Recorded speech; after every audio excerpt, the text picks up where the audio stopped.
আসসালামু আলাইকুম ভাই। ওয়ালাইকুম আসসালাম। ভালো আছেন আপনি? আলহামদুলিল্লাহ ভালো আছি স্যার। আপনি কোথা থেকে আসলেন? স্যার পাম্পে তেল নিতে আসছিলাম, পেট্রোল পাম্প। পাম্পে তেল নিতে আসছেন, কিন্তু আপনি যে গতিতে গাড়িটা নিয়ে আসলেন আপনার তো হেলমেটও নাই। আপনার কি গাড়ির প্রয়োজনীয় কাগজপত্র আছে? জি স্যার, গাড়ির প্রয়োজনীয় কাগজপত্র স্যার বাসায়। বাসায় থাকলে তো হলো না, তাহলে তো আপনি ট্রাফিক আইনগুলো মানলেন না।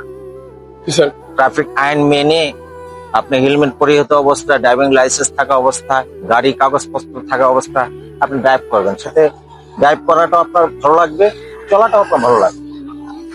কিন্তু এই যে আপনি গতিকে নিয়ন্ত্রণ না রেখে আপনি যেভাবে হেলমেট ছাড়া যেভাবে জুড়ে গাড়ি চালিয়ে আসছেন, যে কোনো সময় আপনার একটা দুর্ঘটনা হতে পারে। এক্ষেত্রে তো আপনার একটা দুর্ঘটনা মানে সারা জীবনের কান। স্যার আমার ভুল হয়েছে, এবার মাফ করে দেন স্যার। আসলে গাড়িটা তো আমার আব্বু তেল ভরার জন্য আমার পাঠাইছে। আমার এই যে আরেকটা এই কথা বললেন যে গাড়িটা হলো আপনার আব্বু, অথচ আপনার বাবা কি জানে আপনি গাড়ি নিয়ে আসছেন? জানে? আমার মনে হয় যে বাংলাদেশের যারা ছোট ছেলে মেয়েদের গার্ডিয়ান আছে, যারা ছোট ছেলে মেয়েদেরকে বাইক দেন, বাইক ড্রাইভ করাছে, তারা সচেতন হওয়া উচিত। কারণ তাদের বর্তমান যে অবস্থা, তারা ভবিষ্যতের দিনে পৌঁছবে, সে পৌঁছাটা তাদের জন্য কঠিন হয়ে যাবে। এই গাড়ি একসময় তার জীবনে কাল হয়ে দাঁড়াবে।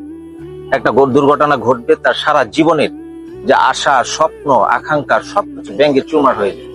আমি সেই সম্পর্কে বলবো, আজ থেকে আপনারা গার্জিয়ান যারা আছেন এইসব কাজ কখনো করবেন না। বাচ্চাদের গাড়ি দেবেন না, তাদের ড্রাইভ করতে দেবেন না, সচেতন করবেন। ঠিক আছে ভাইয়া, ভালো থাকেন। ভবিষ্যতে এই ধরনের কাজ করবেন না, আইন মেনে চলবেন রাস্তায় এবং ভালোভাবে থাকবেন।